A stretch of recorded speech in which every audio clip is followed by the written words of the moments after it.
नमस्कार विद्यार्थी मित्रांनो, मी केटीएम महाविद्यालयातील सहाय्यक प्राध्यापक डॉक्टर गणेश पाटील. विद्यार्थी मित्रांनो, आज आपण नवीन प्रकरणाला सुरुवात करणार आहोत. ऑडिटिंग आणि टॅक्सेशन या विषयातील अंकेक्षण मधील आपलं प्रकरण 4 कर अंकेक्षण म्हणजेच टॅक्स ऑडिट. यातील कर अंकेक्षण म्हणजे काय, त्याचा अर्थ, त्याच्या व्याख्या आणि त्याचं उद्दिष्ट आपण आजच्या प्रकरणामध्ये बघणार आहोत. चला मग आपण त्याची सुरुवात करूया. विद्यार्थी मित्रांनो, आपणास माहितीच आहे की कंपनी, भागीदारी संस्था अथवा अन्य व्यक्तिगत करदात्यांना आर्थिक वर्ष संपल्यानंतर आपले हिशोब म्हणजेच आर्थिक विवरणपत्रे तयार करून घ्यावी लागतात. म्हणजेच ते फिनान्शियल स्टेटमेंट जे आहे ते पूर्ण करावे लागतात. हे अंकेक्षकाकडून तपासून जनतेच्या व भागधारकांच्या माहितीसाठी प्रसिद्ध करावे लागतात. परंतु अशी अंकेक्षण केलेली आर्थिक विवरणपत्रे कदाचित कर अधिकाऱ्यांना मान्य होतीलच असे नाही. कारण आयकर ते करदात्यांच्या उत्पन्नावर द्यावा लागतो. कराच्या दृष्टिकोनातून नफा हा आर्थिक हिशोबपत्रकावरून काढलेल्या नफ्यापेक्षा वेगळा असू शकतो. कराच्या दृष्टिकोनातून नफा ठरवताना करदात्यांना काही समायोजन करावे लागते. उदाहरणार्थ, काही उत्पन्न आर्थिक खर्चाची पदे वगळावी लागतात. घसाऱ्याची तरतूद कमी अधिक करावी लागते. त्यामुळे अचूक कर देय नफा काढण्यासाठी करदात्यांना कर अंकेक्षण मान्यताप्राप्त अंकेक्षकाकडून करून घ्यावे लागते. विद्यार्थी मित्रांनो, आपण आता बघूया हिशोब तपासणीची व्याख्या.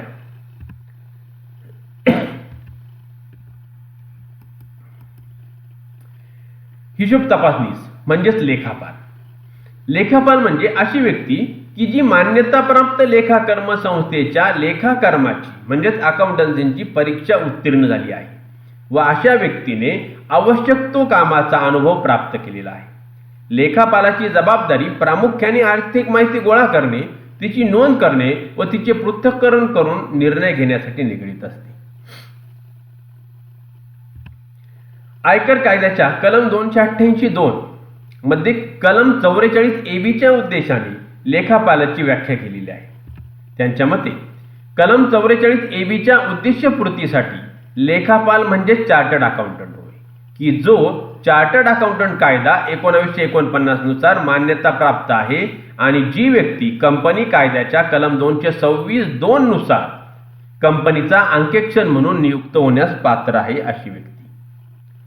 कोणताही चार्टर्ड अकाउंटंट व्यक्ती की जी प्रॅक्टिस करीत असेल अथवा नसेल ती व्यक्ती लेखापाल या सदरात मोडली जाईल. परंतु चार्टर्ड अकाउंटंट कायदा 1949 कलम 7 नुसार ज्या व्यक्तीस अंकेक्षण म्हणजेच हिशोब तपासणीच करायची आहे त्यांनी मात्र प्रॅक्टिस करण्याचे सर्टिफिकेट प्राप्त करणे गरजेचे आहे. कोणताही चार्टर्ड अकाउंटंट व्यक्ती सर्टिफिकेट ऑफ प्रॅक्टिस असल्याशिवाय अंकेक्षण करू शकणार नाही. आयकर कायद्यानुसार करावे लागणारे अंकेक्षण देखील त्याला करता येणार नाही. म्हणजेच याचा अर्थ अंकेक्षण हा प्रॅक्टिस करणारा असावा, म्हणजे त्यांनी प्रॅक्टिस करण्याचे सर्टिफिकेट प्राप्त केलेले असावे आणि ती व्यक्ती सर्टिफिकेट ऑफ प्रॅक्टिस असल्याशिवाय ती अंकेक्षण करू शकत नाही.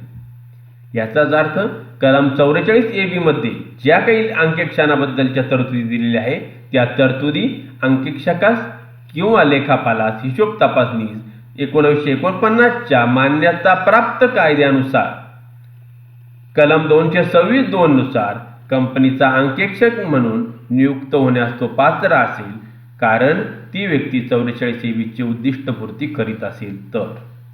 विद्यार्थी मित्रांनो, लेखापाल म्हणजेच कोण? Chartered accountant. आणि त्यांनी कलम 44 AB उद्दिष्टपूर्तीसाठी लेखापाल म्हणजे चार्टर्ड अकाउंटंट होय. आणि जो व्यक्ती 1949 कायद्यानुसार मान्यता प्राप्त आहे आणि जी व्यक्ती कंपनी कायद्याच्या कलम 226(2) नुसार कंपनीचा अंकेक्षण म्हणून नियुक्त होण्यास पात्र आहे अशी व्यक्ती म्हणजे लेखापाल किंवा हिशोब तपासणी. विद्यार्थी मित्रांनो, आता आपण बघूया कर अंकेक्षण म्हणजे काय, टॅक्स ऑडिट. कर अंकेक्षण म्हणजे अचूक कर देय उत्पन्न नफा काढण्यासाठी आर्थिक हिशोबांची मान्यताप्राप्त लेखापालाने केलेले परीक्षण होय.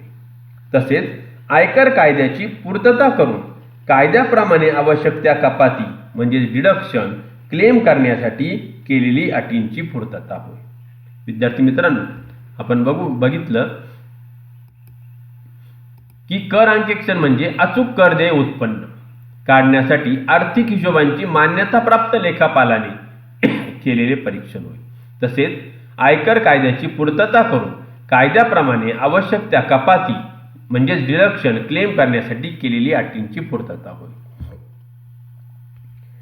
आयकर कायद्याच्या कलम 44A अनुसार अंकेक्षण करावयाची व्यक्ती म्हणजे अशी व्यक्ती की जिचे वार्षिक उत्पन्न अथवा उलाढाल म्हणजेच टर्नओव्हर 60 लाखांपेक्षा अधिक आहे अशी व्यक्ती होय.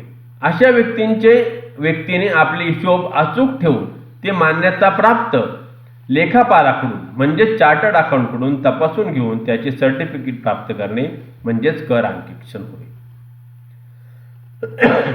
जर अंकेक्षण अर्थविधेयक 1984च्या कलम 11 अनुसार वास्तविक करण्यात आले व नंतर त्याचे रूपांतर आयकर कायद्याच्या कलम 44AB मध्ये करण्यात येऊन कर अंकेक्षकाची अंमलबजावणी कर निर्धारण वर्ष 1985-86 पासून करण्यात आली. या कलमानुसार जी व्यक्ती व्यवसाय करते व जिची वार्षिक उलाढाल अथवा सकल प्राप्ती म्हणजेच ग्रॉस रिसिप्ट गत वर्षात ₹40 लाखांपेक्षा जास्त आहे अशा व्यक्तींना कर अंकेक्षण करून घेणे अनिवार्य करण्यात आलेले आहे. असे अंकेक्षण मान्यता प्राप्त चार्टर्ड अकाउंटकडून करून घेऊन निश्चित तारखेच्या आत अंकेक्षण अहवाल सादर करणे कायद्याने बंधनकारक करण्यात आलेले आहे. पेशवाई व्यक्तीबाबत म्हणजेच प्रोफेशनल पर्सनल हीच मर्यादा ₹10 लाख ठेवण्यात आली आहे. सध्या ही मर्यादा वाढवण्यात आली असून व्यवसाय करण्यासाठी ती 1 कोटी व पेशवाई व्यक्ती म्हणजेच प्रोफेशनल पर्सनल बद्दल ही 25 लाख रुपये करण्यात आलेली आहे.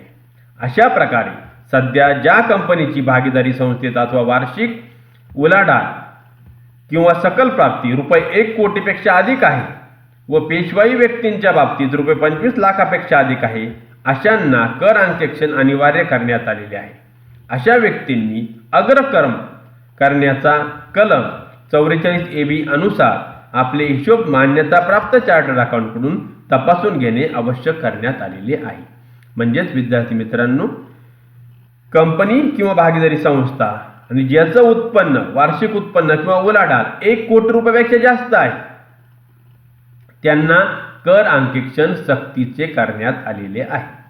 तसेच पेशवाई व्यक्ती म्हणजेच कोणते प्रोफेशनल पर्सन ज्यांचं उत्पन्न ₹25 लाखापेक्षा जास्त आहे अशा व्यक्तींना सुद्धा कर अंकेक्षण सक्तीचं करण्यात आलेलं आहे. आलं लक्षात आता कर अंकेक्षण म्हणजे काय? का अचूक नफा काढण्यासाठी. कारण काय होतं, बऱ्याच वेळेस आपण जो काही नफा किंवा नफा तोटा पत्रक करतो ते कर अधिकाऱ्यांना मान्य असेल असं नाही आणि म्हणून जर अंकेक्षण करून जर ते आपलं कर अधिकाऱ्यांसमोर ठेवलं तर ते मान्य करतात आणि त्यासाठीच अचूक कर देय उत्पन्न काढण्यासाठी आर्थिक हिशोबांची मान्यता प्राप्त लेखापालाने केलेले परीक्षण म्हणजेच कर अंकेक्षण होय.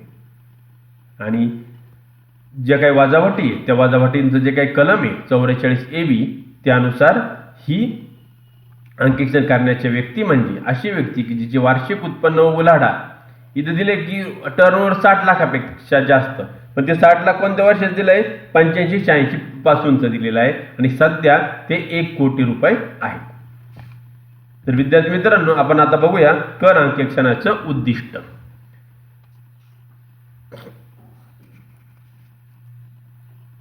कर अंकेक्षणाचं महत्त्वाचं उद्दिष्ट आहे अचूक उत्पन्न. अंकेक्षकाने लेखापालाने पुस्तकाची तपासणी आणि गणन केल्यामुळे अचूक उत्पन्नाची स्थिती लक्षात येते. त्याचप्रमाणे कराचे अचूक गणन होते म्हणजे मोजमाप होते आणि त्यानुसार त्या संबंधित त्या सवलती आणि सूट असतात त्या प्राप्त करून घेता येतात. नंबर 2, अचूक माहितीचे आदान प्रदान. लेखांकन पुस्तक आणि विविध वित्तीय अहवाल हे उत्पन्न कर अधिकाऱ्यांच्या समोर विहित पद्धतीने सादर केले जातात. त्यामुळे सहजपणे कर मूल्यांकन होते. त्याच्यामुळे जी अचूक माहिती आहे त्या अचूक माहितीचे आदान प्रदान व्यवस्थित होते. नंबर 3, कालपेवे कमी करणे. उत्पन्न कर अधिकारी हा सर्वसाधारण खरेदी आणि विक्री यांचे सत्यापन करून घेण्यात फारसा वेळ घालवत नाही. कारण अंकेक्षणामुळे ह्या शोधनाचा वेळ वाचतो. त्याच्यामुळं जो काल अपव्यय आहे तो काल अपव्यय आपोआप काय होतो, कमी होतो. नंबर 4, अदेय करांचे संग्रह. कर अंकेक्षण केले गेल्यामुळे जर कोणत्या कराचा भरणा नकळत करायचा राहिला असेल तर त्या संबंधीची माहिती प्राप्त होते आणि परिणामी अदेय करांचे संग्रहण केले जाते. विद्यार्थी मित्रांनो, अशा प्रकारचे ही 4 उद्दिष्ट कर अंकेक्षणाचे आहे. पहिला आहे अचूक उत्पन्नाचं मोजमाप करणे, दुसरा आहे अचूक माहितीचे आदान प्रदान करणे, तिसरा आहे काल अपव्यय कमी करणे आणि चौथा आहे अदेय करांचे संग्रहण करणे. विद्यार्थी मित्रांनो, याचबरोबर जर आपण बघितलं तर त्याची काही वैशिष्ट्य पण सांगता येतील आणि त्याच्यात सांगितले की कर अंकेक्षण म्हणजे आर्थिक हिशोबांची तपासणी होय. दुसरं सांगितले आयकर कायद्याच्या दृष्टिकोनातून अचूक कर देय नफा काढणे आणि तिसरं सांगितले आयकर कायद्यातील विविध सवलती व सूट प्राप्त करणे. अशा प्रकारचे 3 महत्त्वाचे वैशिष्ट्य सुद्धा या कर अंकेक्षणाचे आहे. पहिलं काय, कर अंकेक्षण म्हणजे आर्थिक हिशोबांची तपासणी. दुसरं आहे आयकर कायद्यानुसार आयकर कायद्याच्या दृष्टिकोनातून अचूक कर देय नफा काढणे आणि तिसरं आहे आयकर कायद्यातील विविध सवलती व सूट प्राप्त करणे. विद्यार्थी मित्रांनो, आज तुम्हाला स्वाध्याय म्हणून प्रश्न दिला आहे कर अंकेक्षण म्हणजे टॅक्स ऑडिट, याच्यावर थोडक्यात आपल्याला टीप लिहायची आहे आणि कर अंकेक्षणाचे उद्दिष्ट. या प्रकरणामध्ये परीक्षेच्या दृष्टिकोनातून जर विचार केला तर टिपा द्या या सदराखालीच आपल्याला इथं प्रश्न विचारले जातात.